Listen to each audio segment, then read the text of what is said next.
Hello students, welcome again to the Nimbus on platform. So आज के इस part में वीडियो में हम एक नया टॉपिक डिस्कस करेंगे, that is Gorkhas and British.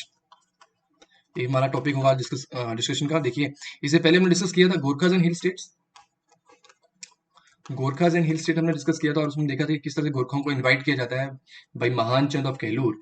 और उसकी वजह ये होती है कि संसार चंद जो थे, जो कि अपनी टेरिटरी एक्सपेंड कर रहे थे, संसार चंद ऑफ कांगड़ा, वो कहलूर पे इन्वेट करते हैं। साथ में उनके अलाई में राम शरण ऑफ हिंदूर होते हैं, वो भी इन्वेट करते हैं कहलूर की टेरिटरी पे। और इसी तरह से जो है वो महान चंद जो है घबरा जाते हैं और वो गोरखा को इनवाइट करते हैं, जॉइंट इनविटेशन भेजते हैं बाकी अदर हिल चीफ के साथ। और गोरखा कमांडर अमर सिंह थापा उस इनविटेशन को एक्सेप्ट करते हैं। और देखिए, एक बैटल होता है, जैसे हमने बात की थी महल मोरिया में एक बैटल होता है, वो आपने ध्यान रखना है। और 1806 के आसपास ये बैटल होती है और संसार चंद की फोर्सेस हारती हैं इसमें। और लगभग 3-4 सालों तक जो है वो गोरखा स्प्लेंडर करते हैं कांगड़ा की टेरिटरी को। उसके बाद महाराजा रणजीत सिंह के साथ जो एक बहुत ही इंपॉर्टेंट ट्रीटी होती है, जिसका नाम है ज्वालामुखी ट्रीटी। ये हम डिस्कस किया था, ज्वालामुखी ट्रीटी, जो कि 1809 में होती है। और वो डेट फर्दर किस मंथ में होती है वो भी आपने ध्यान रखनी है। और इस ट्रीटी के तहत जो है वो फिर सिखों का जो है आगाज हो जाता है, बहुत ही मैक्सिमम एरिया कांगड़ा का जो है वो सिखों के पास चला जाता है। और इसी तरह से बाकी के अदर हिल जो टेरिटरीज होती हैं वो भी एक तरह से सिखों के कंट्रोल में रहती हैं। और इस तरह से सिख जो है वो हिमाचल रीजन में जो है उनका डोमिनेंस होना स्टार्ट हो जाता है। और कांगड़ा जो है फिर से छोटा सा जो है वो एक प्रिंसली स्टेट बन जाता है। तो इसी तरह से जो है वो फर्दर हमने देखा था कि गोरखों को एक्सपेल किया जाता है कांगड़ा से भाई महाराजा रणजीत सिंह, और वो अपने आप को अर्की में एस्टेब्लिश करते हैं। ये हमने डिस्कस किया था। और अर्की में एस्टेब्लिश करने के बाद वो जो भी शिमला हिल स्टेट्स होते हैं उनको सबको कनकर करते हुए इवन बुशहर तक को वो कनकर करते हैं। और उसके बाद जितने भी इंपॉर्टेंट ट्रेड रूट्स होते हैं वो अपने कंट्रोल में ले आते हैं। जो तिब्बत और रेस्ट ऑफ इंडिया के साथ जो भी जितने भी इंपॉर्टेंट ट्रेड रूट हुआ करते थे उनको अपने कंट्रोल में ले लेते हैं, जिसकी वजह से जो है वो फर्दर ब्रिटिशर्स के बीच में और गोरखों के बीच में अपना मेन कन्फ्लिक्ट आता है। वो हम आज इसमें डिस्कस करने वाले हैं, और किस तरह से कन्फ्लिक्ट आता है और कैसे इनके बीच में एक मेजर वॉर होता है और इंपॉर्टेंट ट्रीटी होती है। सो चलिए डिस्कस करते हैं। और स्टार्ट करने से पहले अगर आपने निम्बस एकेडमी एप्लीकेशन नहीं डाउनलोड किया तो डाउनलोड कर लीजिए। रिस्पेक्टिव फेसबुक टेलीग्राम पे आप हमें फॉलो कर सकते हैं। किसी तरह का डाउट है तो आप हमें डायरेक्टली व्हाट्सएप भी कर सकते हैं। चलिए स्टार्ट करते हैं। देखिए, सबसे पहले इस पिक्चर को देख लीजिए। ये पिक्चर जो है एक तरह से गोरखों के एक्सपेंशन के बारे में इसमें मेनली बताया गया है। और साथ साथ में जो ब्रिटिशर्स के बीच में और गोरखों के बीच में जो वॉर हुआ उसके बारे में यहाँ पे मेनली बताया गया है। देखिए, जितना भी आपको यहाँ पे दिख रहा है, ये वाला एरिया जो दिख रहा है, this is the main core area of Gorkhas. Mainly यहाँ पे मेन गढ़ था गोरखाओं का, और यहीं से इन्होंने फर्दर अपनी एक्सपेंशन स्टार्ट की थी। और बाकी ये जो अपन लाइट वाला पार्ट देख रहे हैं, लाइट शेड वाला पार्ट देख रहे हैं, यहाँ तक था नेपाल का मेन पूरा एक्सटेंड था, यहाँ तक पूरा एक्सपेंडेड था नेपाल। और बाद में नेपाल ने गोरखाओं ने जो है अपने आप को फर्दर एक्सपैंड करना स्टार्ट किया। और ये कुमाऊं, गढ़वाल, ये रिस्पेक्टिव ईयर है 1719, 1804 और इवन सिरमौर 1806, यहाँ तक इन एरियाज को इन्होंने कनकर कर लिया था। बाद में इन्होंने अपने आप को इतना एक्सपैंड कर लिया था, इवन शिमला हिल स्टेट जो है फर्दर इन्होंने अपने आप को जो है वो ये कनकर कर लिए थे। और फिर फर्दर जितने भी इंपॉर्टेंट ट्रेड रूट्स होते तिब्बत से लगते लगते, ये तिब्बत था, और तिब्बत से लगते जितने भी ट्रेड रूट थे वो सब गोरखाओं के कंट्रोल में थे। और यहाँ भी ये भी दिखाया गया है, देखिए कांगड़ा जो है, यहाँ कांगड़ा था। और फर्दर जब ये 1806 में हराते हैं और कांगड़ा को प्लंडर करते हैं, बाद में जो है वो इनको यहाँ पे आप बताया है कि किस तरह से 1806 में 1809 में फर्दर जो है इनको एक्सपेल किया जाता है भाई महाराजा रणजीत सिंह एंड राजा ऑफ कांगड़ा। और फर्दर वो अपने आप को यहाँ पे अर्की में एस्टेब्लिश करते हैं, और यहीं से अपनी फर्दर जो है जितने भी ये एरिया है कनकर करते हैं। फिर उसके बाद ब्रिटिशर और इनका मेनली कन्फ्लिक्ट आता है, और वो आता है ट्रेड रूट को लेके। जितने भी इंपॉर्टेंट ट्रेड रूट होते हैं वो भी ब्रिटिशर्स के इंटरेस्ट में होते हैं, बिकॉज बहुत सारा वूल जो था वो तिब्बत से आता था। तो एक तरह से बहुत बहुत इंपॉर्टेंट ट्रेड रूट हुआ करता था ये। तो ये भी मेन वजह थी। और उससे पहले जो था वो जो ये मलाओं और ये आपके पास जो यहाँ पे कुछ एरियाज थे हिंदूर में, वो ब्रिटिशर जो थे वो क्लेम कर रहे थे कि वो पटियाला स्टेट के हैं। और यहाँ पे जो है वो गोरखा कमांडर जो थे वो क्लेम कर रहे थे कि वो क्योंथल के हैं, जो उन्होंने कनकर किए हुए हैं। तो इस तरह से वो एक मेन पहली वजह होती है। उसके बाद फिर मेन जो है एक फर्दर ये ट्रेड रूट होते हैं। तो फिर उसके बाद फिर जो है ब्रिटिशर जो है वो एक हिमालयन पॉलिसी बनाते हैं, हिमालयन एक्सपेंशन पॉलिसी बनाते हैं। उसके तहत जो है फिर ये वॉर डिक्लेयर करते हैं against the Gorkhas. Himalayan policies, because उन्हें पता होगा कि यहाँ पे जो था इंपॉर्टेंट ट्रेड रूट जो है यहाँ पे साथ में जो है वो तिब्बत के साथ लगते हैं। तो बाद में वो जो है हिमालयन एक्सपेंशन पॉलिसीज अपने डिजाइन करते हैं, उसके तहत जो है वो ये वॉर डिक्लेयर कर देते हैं। और यहाँ पे आप देख सकते हैं, ये थोड़ा सा बाद में जो इंपॉर्टेंट स्टैटिक फैक्ट है वो बाद में हम देखेंगे। यहाँ पे आप देख सकते हैं, देखिए ये कुछ एरियाज हैं जो कि यहाँ पे मेजर, जहाँ पे ब्रिटिशर्स की जो है जब वॉर डिक्लेयर हुआ, मेजर ब्रिटिश विक्ट्री जहाँ पे हुई, देखिए ये वाला साइन आप देख रहे हैं, यहाँ पे सबसे पहले इन्होंने 1814-15 में यहाँ पे वॉर डिक्लेयर किया और ये सिरमौर वाला एरिया जो था ये कनकर किया। और यहाँ पे ही फर्दर 1814-15 के टाइम पे साइमल्टेनियसली जो है वो यहाँ पे भी फोर्सेस जो गढ़वाल में थी यहाँ पे इनको कनकर किया और इवन कुमाऊं वाले एरिया को भी कनकर किया। तो ये ब्रिटिशर्स की जो थी मेन मेजर विक्ट्री थी यहाँ पे। और हम यहाँ पे बात करते हैं मेन कोर एरिया की हम बात करते हैं, तो यहाँ पे भी कुछ एरिया जो है वो ब्रिटिशर ने कनकर किए थे। सो ये जो भी इंपॉर्टेंट फैक्ट है यहाँ से वो हम अभी आगे जो है वो डिस्कस करने वाले हैं। तो इस तरह का कुछ मैप है, अपने ध्यान रखना है। आप देखिए आगे जो इंपॉर्टेंट फैक्ट है, देखिए 1813 के आसपास कहते हैं कि मिडिल ऑफ 1813 सभी के सभी इंपॉर्टेंट ट्रेड रूट जो थे वो गोरखों के पास आ गए थे, जैसे कि मैंने आपको बताया। और ब्रिटिशर जो है वो फाइनली जो है वॉर डिक्लेयर करते हैं, क्योंकि उनके इंटरेस्ट में भी ये ट्रेड रूट होते हैं। तो नवंबर 1 1814 को ये जो है वॉर डिक्लेयर करते हैं। ये अपने यहाँ पे एग्जामिनेशन पॉइंट ऑफ से इंपॉर्टेंट फैक्ट है जो कि ध्यान रखना है।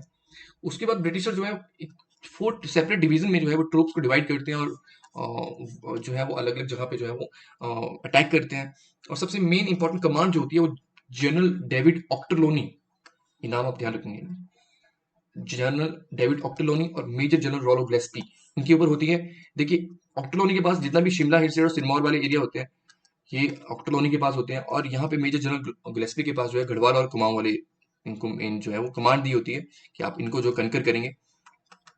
तो इस तरह की दो मेन जो है वो कमांड होती हैं। और देखिए ग्लेस्पी जो है फर्दर अपना मूव करते हैं, देहरादून की तरफ मूव करते हैं और कलिंगा फोर्ट को जो है कनकर करते हैं, जो कि बाल भद्र थापा जो जिनके कंट्रोल में था। हालांकि इनकी जो है बीच में एक अच्छी टक्कर होती है, लेकिन जल्दी ही जो है गिलेस्पी जो है वो जो कलिंगा फोर्ट होता है, नाला पानी जिसे हम कहते हैं देहरादून के पास, तो ये वाला जो है पार्ट जो है वो कनकर कर लेते हैं और विक्टोरियस जो है इमर्ज होते हैं।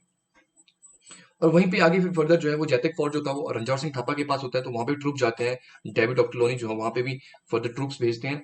और लेकिन जैतक फोर्ट को जो है वो ब्रिटिशर नहीं कुछ जो है वो नुकसान पहुंचा पाते, बिकॉज जैतक फोर्ट एक बहुत इंपॉर्टेंट गढ़ हुआ करता था। और ये रणजौर सिंह थापा जो उनके बेटे थे ये बहुत ही अच्छी टक्कर देते हैं, जिसमें ब्रिटिशर की साइड से बहुत ही हैवी कैजुअलिटी होती है। मतलब ब्रिटिशर्स की काफी ज्यादा जो है वो आर्मी की जो है वो जो सोल्जर्स होते हैं उनकी डेथ होती है। कुछ समय तक जो है जैतक फोर्ट को तो कुछ नहीं कर पाते हैं। फिर बाद में जो है 16 जनवरी 1815 के समय पे जो है डेविड ऑक्टरलोनी मेजर जो है अपनी आर्मी लेके जो है वो आर्की की तरफ जो है मूव करते हैं, गंगा रिवर को क्रॉस करते हैं।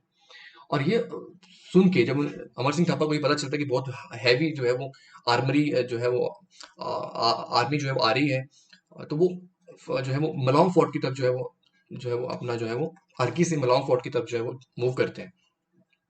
और अमर सिंह थापा जब मलाउंग फोर्ट की तरफ मूव करते हैं तो बहुत ही इंपॉर्टेंट पोस्ट होती हैं, जोरजोरी, रामगढ़ एंड तालागढ़, इनको ये लूज करते हैं। मतलब ये पोस्ट जो है वो उनके हाथ से चली जाती है। तो ये आपने ध्यान रखना है, जोरजोरी, रामगढ़, ये तारगढ़, ये सब की सब जो है इंपॉर्टेंट पोस्ट हुआ करती थी गोरखों की। इवन ये आप कह सकते हैं कि ये हिंदूर की तारागढ़ फोर्ट और रामगढ़ फोर्ट ये बहुत ही इंपॉर्टेंट पोस्ट थे, इंपॉर्टेंट जो है वो गढ़ थे ये हिंदूर की। अगर हम बात करते हैं अब हिंदूर के राजा को तो उन्होंने एक्सपेल कर दिया था, जैसे हमने पिछले की लेक्चर वीडियो में देखा था कि हिंदूर को भी उन्होंने सबड्यू कर लिया था। हिंदूर के जो राजा था राम शरण, उसको एक्सपेल कर दिया था। और उसने भी प्लासी के आसपास जो था, प्लासी जो कि आपके पास जो है हिंदूर और रोपड़ के जो लगते लगते बॉर्डर में आता है, तो वहां पे इसने शरण ली थी, वहां पे इसने शेल्टर लिया था रामसरन ने। और जितने भी मेजर इंपॉर्टेंट फोर्ट थे वो गोरखों के पास थे। तो इस तरह से जो है वो जब ये बात पता चलती है अमर सिंह थापा को कि डेविड ऑक्टरलोनी उनकी तरफ आ रहा है, तो इनकी सभी की सभी इंपॉर्टेंट पोस्ट जो है ये जो है वो उनके हाथ से चले जाते हैं।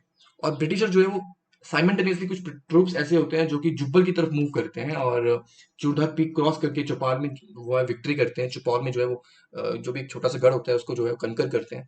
उसके बाद फर्दर जो है वो जुब्बल में कुछ बहुत ही इंपॉर्टेंट टू चीफ मैन होते हैं, दंगी वजीर और प्रीमो होते हैं, जो कि बहुत ही ब्रेव माने जाते हैं दंगी वजीर।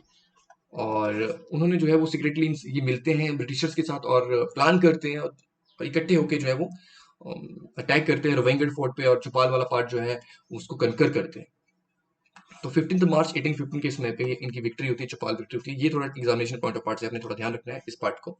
ये डेट जो होती है काफी इंपॉर्टेंट होती है, सीधे सीधे फैक्चुअल पार्ट्स जो है क्वेश्चन में पूछे जाते हैं, तो आपने इनका ध्यान रखना है। आगे चलते हैं, देखिए 17 मार्च 1815 को अब बुशहर की तरफ जो है वो ब्रिटिशर्स मूव करते हैं। और वहां पे भी जो है वो बुशहर में भी जो लोकल जो चीफ होते हैं बद्री एंड तिक्कम दास, ये जो है वो इनका ब्रिटिशर्स की जो हेल्प करते हैं और बहुत ही अच्छी जो है वो आर्मी को लीड करते हैं, बद्रियन तिक्कम दास। इनका भी आपने ध्यान रखना है कौन से जो है इंपॉर्टेंट पर्सनैलिटीज जो है बुशहर से ज्वाइन हुई और कौन सी जुब्बल से ज्वाइन हुई, इनका भी आपने जो है स्पेसिफिकली यहाँ पे ध्यान रखना है। चलिए आगे बात करते हैं। देखिए, in the mean time Rampur और कोटगढ़ वाला जो रीजन होता है वो आपके पास कीर्ति राणा के पास होता है। उनके पास भी कुछ जो है वो ऑप्शन नहीं बचता है सरेंडर करने का, और वो भी सरेंडर कर देते हैं फाइनली जब उन्हें लगता है कि हालात कुछ जो बिगड़ रहे हैं। बिकॉज बहुत सी जो था, आप ये कह सकते हैं कि आर्मी बहुत बड़ी थी, बुशहर की आर्मी भी साथ में थी, या ब्रिटिश की आर्मी भी साथ थी, और साथ में जुब्बल की भी थी, तो सबके सब साथ में थे। और इस तरह से जो था कीर्ति राणा ने भी सरेंडर कर दिया, और कहते हैं कि इन्होंने सलाहन का टिब्बा के आसपास जो है यहाँ पे सरेंडर किया था। और देखिए, एक मेजर बैटल फिर जो है मलाव फोर्ट में होती है। मलाव फोर्ट में जब ब्रिटिशर अप्रोच करते हैं, जो कि मलाव फोर्ट जो है वो भक्ति थापा के अंडर होता है, एक ब्रेवेस्ट कमांडर जो माने जाते हैं गोरखाओं के। तो इनके साथ ही टक्कर होती है, बहुत ही हैवी कैजुअलिटीज भी होती हैं दोनों तरफ। और देखिए वहाँ पे कहते हैं कि one of the bravest officer, ये जो भक्ति थापा होते हैं, ये जो है इनकी जो है वो डेथ हो जाती है, ये मार्टिर हो जाते हैं। और अमर सिंह थप्पा फिर एक रिमोट पोजीशन पे अपने डिफेंस के लिए एक रिमोट पोजीशन सेलेक्ट करते हैं। मलाव फोर्ट से आगे फर्दर एक जो हाइट वाले एरिया होते हैं वहां पे जो है मूव करते हैं अपने डिफेंस के लिए। लेकिन बहुत ही जल्दी एक न्यूज भी आती है अमर सिंह थापा को कि कुमाऊं जो है उसको भी जीत लिया गया है। गढ़वाल तो डेविड डॉक्टर गिलेस्पी ने जीत ही लिया था, और इसी तरह से इन मीन वाइल न्यूज आती है कि कुमाऊं को भी जीत लिया गया है।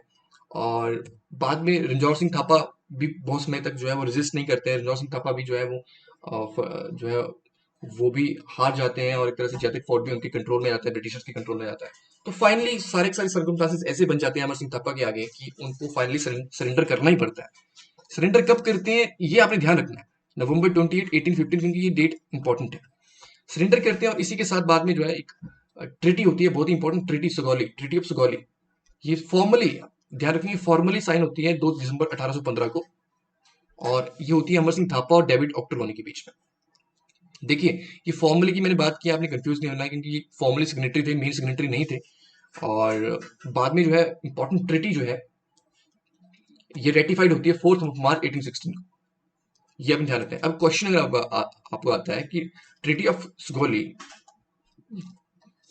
वाज साइंड ऑन, तो आपका आंसर होना चाहिए 4 मार्च 1816। और किस किसने की ये आपने ध्यान रखना है, lieutenant colonel Paris Bradshaw and king of Nepal, Nepal के जो राजा थे राजगुरु गजराज मिश्रा, इन दोनों के बीच में ये main important treaty of Sugauli होती है। मेन आप कहेंगे इसको।